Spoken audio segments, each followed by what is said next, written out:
बोल वृंदावन बिहारी लाल की। श्रीमद् भगवत गीता अध्याय 3 कर्मयोग, श्लोक संख्या 13। भगवान श्री कृष्ण अर्जुन से कहते कि अर्जुन, यज्ञ शिष्टाशिनः संतो मुच्यन्ते सर्व किल्बिषहि भुंजते ते त्वघं पापा ये पचन्त्यात्म कारणात्। भगवान श्री कृष्ण कहते हैं, अर्जुन, यज्ञ से बचे हुए अन्न को खाने वाले श्रेष्ठ पुरुष समस्त पापों से मुक्त हो जाते हैं, और जो केवल अपने लिए पकाता है, अपने लिए ही कमाता है, वो व्यक्ति मानो पापों को खाता है। भगवान ये कहना चाहते हैं,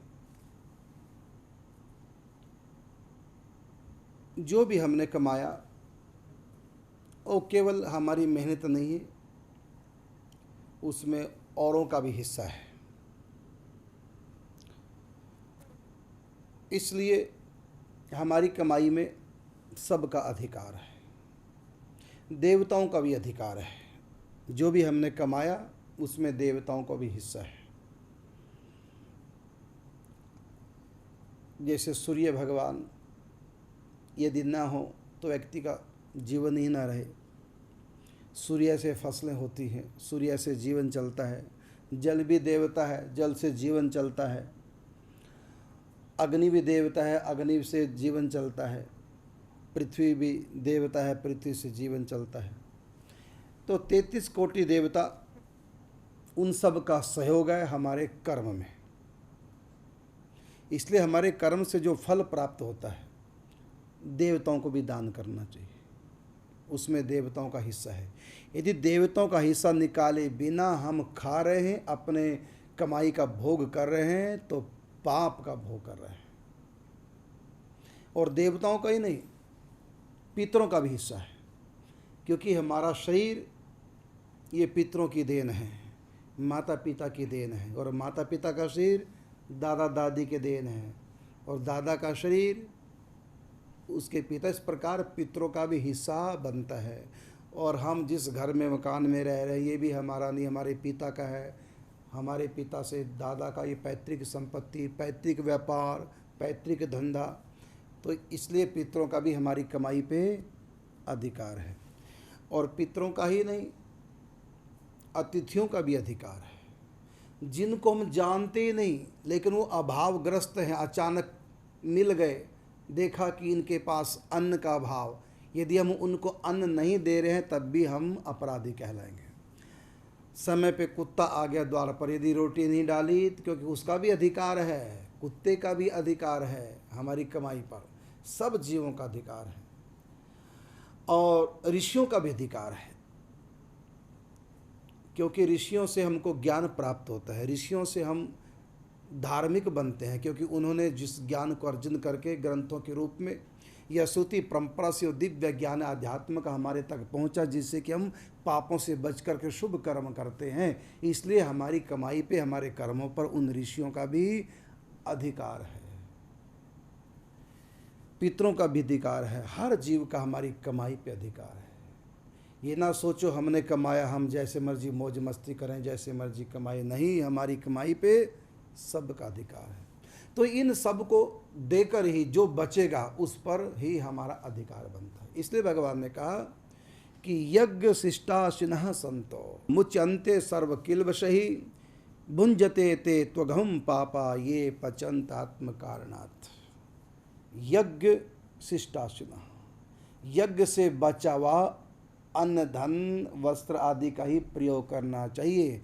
मतलब सबको दे करके, हमारी कमाई में से सबका हिस्सा निकाल करके जो बचेगा उसको यदि हम प्रयोग करेंगे तो हमारे पाप कटेंगे। से मुच्यन्ते सर्व किल्बिषहि, सर्व सारे पाप।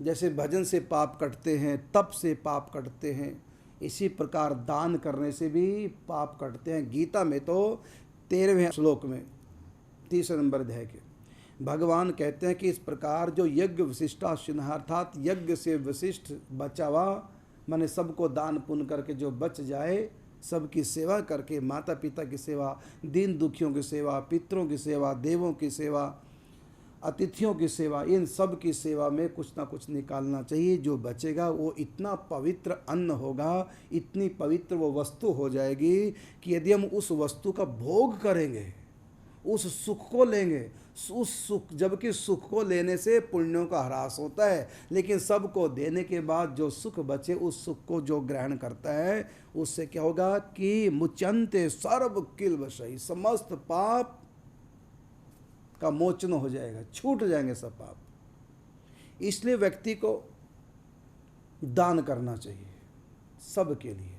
अब यहाँ पर भगवान ने कहा कि यज्ञ वशिष्ठाशिनः, यज्ञ से बचाओ। यज्ञ क्या है? इन सब की सेवा करना यज्ञ है।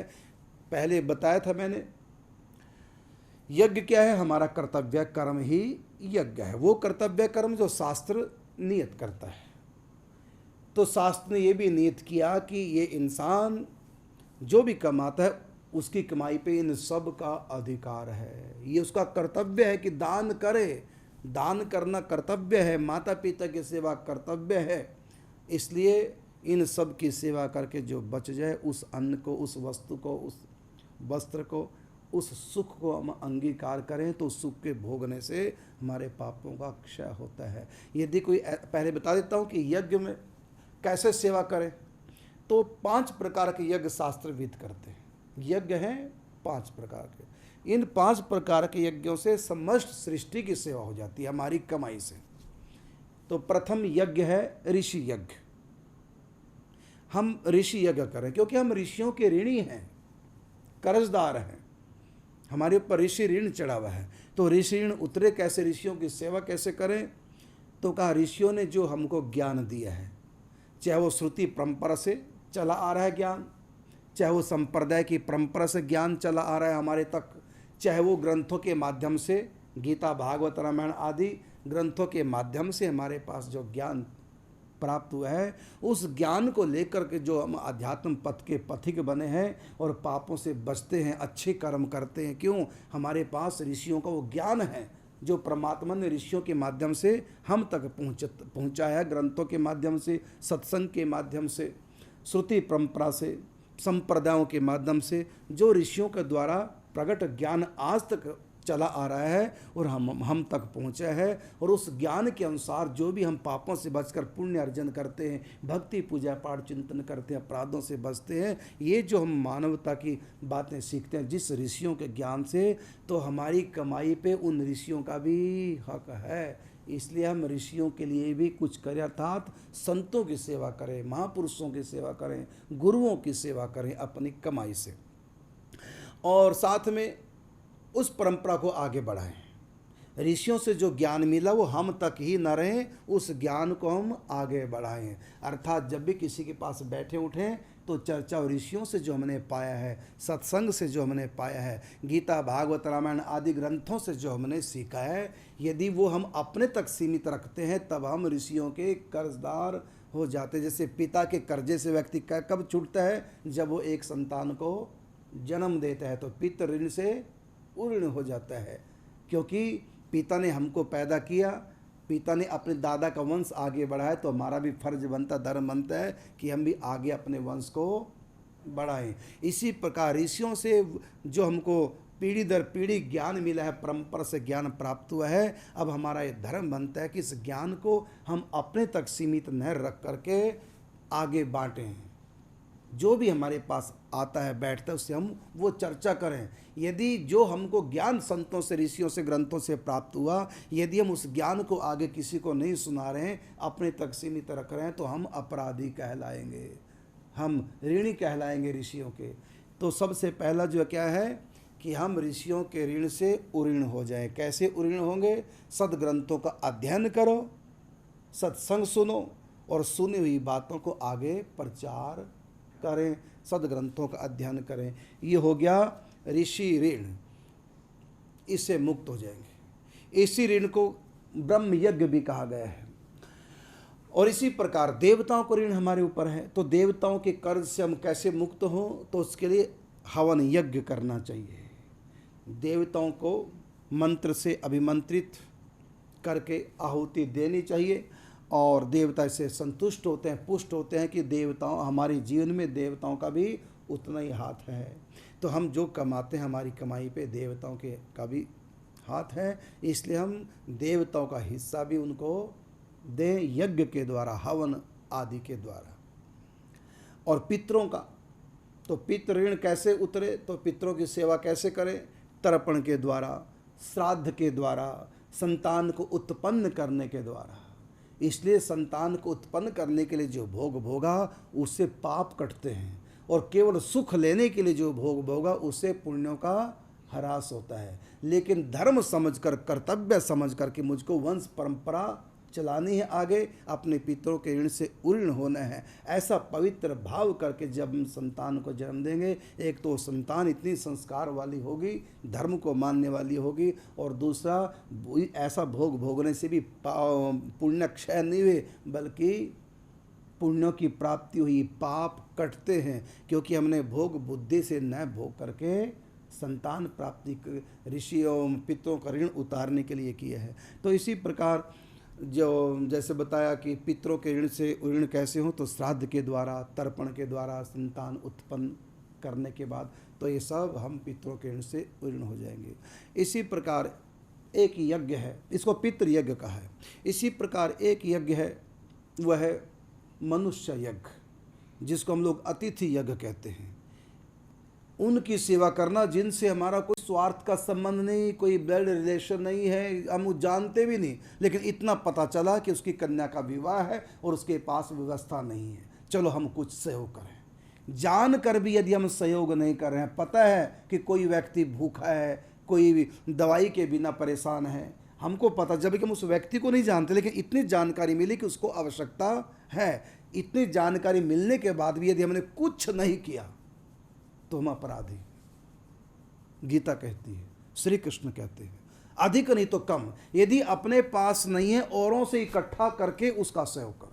ये मनुष्य यज्ञ है, इसको अतिथि यज्ञ कहा। 5 यज्ञों में जो कर्तव्य है व्यक्ति के, जो यज्ञ कहलाए, क्योंकि गीता में यज्ञ का अर्थ होता है कर्तव्य कर्म, तो दीन दुखी की सेवा करना, अभावग्रस्त के भाव की अभाव की पूर्ति करना, ये भी हमारा धर्म है, ये भी यज्ञ है। इसलिए जहाँ भी किसी कोई ज़रूरतमंद हो, जहाँ भी किसी को किसी वस्तु की आवश्यकता हो और वो परेशान है और हम उसको जानते भी नहीं, कोई स्वार्थ का संबंध नहीं, कोई ब्लड रिलेशन हमारा नहीं है, हम जानते भी नहीं हैं, लेकिन पता चल गया, तो हमारा धर्म बनता है कि हम उसकी सहायता करें, अधिक नहीं तो कम करें। यदि ऐसी योग्यता हम में नहीं है तो हम किसी और से इकट्ठा करके उसका सहयोग करें। कहा न कि मांगू मर जाऊं पर मांगू नहीं, अपने तन के काज और परमार्थ के कारणे मोहे न आवे लाज। तो लोक लज्जा छोड़ करके लोगों से इकट्ठा करके उस व्यक्ति का सहयोग करना चाहिए, यज्ञ है। और 5वां यज्ञ है भूत यज्ञ। भूत यज्ञ का मतलब कि मनुष्यों से नहीं, भूत यज्ञ का मतलब 84 लाख योनियों में जितने भी प्राणी हैं, यदि पता चल जाए कोई भूखा है, चाहे वो कुत्ता हो, चाहे सूर हो, चाहे गधा हो, चाहे बंदर हो, चाहे मोर हो, पक्षी हो, चींटी हो, मछली हो, कोई भी हो, यदि हमको पता चले कि वो खाने के अभाव से तड़फ रहा है, परेशान है, तो हमारा धर्म बनता है उनके अभाव की पूर्ति करें, उनके लिए भोजन की, चारे की, जो भी वो खाते हैं उसकी व्यवस्था करें, ये भी हमारा धर्म है। यदि हमको पता चले कि ऐसे भूखे मर रहे हैं और हम सहयोग नहीं करें तो ये भी हमारे लिए अपराध है। इस यज्ञ को कहा गया है भूत यज्ञ। इस प्रकार ये 5 यज्ञ हैं, तो ये 5 यज्ञों से पूरे ब्रह्मांड की तृप्ति हो जाती है। सब जीव इन 5 यज्ञों के अंतर्गत आते हैं। तो इनकी सेवा करके जो बचता है वो अमृत है, जो हम खाएंगे तो हम अमृत भोजी, अमृतशाही कहलाएंगे। और उस अमृत को खाने से वशिष्ठ जो शिष्ट है, तो उस अमृत को खाने से तो भगवान कहते हैं यज्ञ शिष्टाशिनः संतो मुच्यन्ते सर्व किल्वशहि। समस्त पापों से जीव मुक्त हो जाता है। इसलिए सबका सहयोग करो, सबकी सेवा करो। देवताओं की सेवा करनी यज्ञ के द्वारा, ऋषियों की सेवा करनी ज्ञान प्राप्त जो किया आगे प्रचार करके, सदग्रंथों का अध्ययन आदि करके, और भूतों की सेवा जो वो खाते हैं उनका चारा दे करके। मनुष्यों की सेवा कैसे करनी, मनुष्य यज्ञ तो करनी है अभावग्रस्तों की सेवा करके। इस प्रकार सबकी सेवा करो, सेवा करना यज्ञ है, धर्म है। और गीता में कहा सबसे ऊंचा धर्म क्या है? यज्ञानाम जप यज्ञोस्मि। जितने भी यज्ञ हैं उन सब यज्ञों में सबसे ऊंचा यज्ञ कौन सा बताया गीता में? यज्ञानाम जप यज्ञोस्मि। सबसे ऊंचा यज्ञ है जप यज्ञ, मतलब प्रभु के नाम का जाप करें। तो क्या करें हम? इन सब की समाज में सब जीवों की सेवा करते हुए नाम जप करें, या नाम जप करते सेवा करें। तो भगवान इस श्लोक में, क्योंकि कर्म योग है, कर्म के ऊपर, क्योंकि हमने कर्म से जो भी कमाया, भगवान श्री कृष्ण गीता में कहते हैं अर्जुन से कि जीव ने, क्योंकि कर्म योग है, इसमें कर्म का सिद्धांत बता रहे हैं कि कर्म योग के द्वारा जो भी हमने कमाया है, संग्रह किया है, उसमें पूरे विश्व का अधिकार है। इसलिए जहाँ जिसको आवश्यकता पड़े हम अपनी कमाई में से कुछ हिस्सा दें, और उसके बाद जो बचेगा वो अमृत कहलाएगा। उस अमृत का पान करने से पाप कटते हैं। और आगे कहते हैं भगवान कि भुंजते ते त्वघम पाप। जो व्यक्ति इस प्रकार से दान न करके अकेला खाता अपनी कमाई को, तो वो पाप खाता, वो अपराधी है। इसलिए अपनी कमाई को अधिक से अधिक दूसरों की सेवा में भी लगाना चाहिए। यही कर्मयोग का सिद्धांत भगवान ने बताया। जय श्री राधे, जय श्री कृष्ण।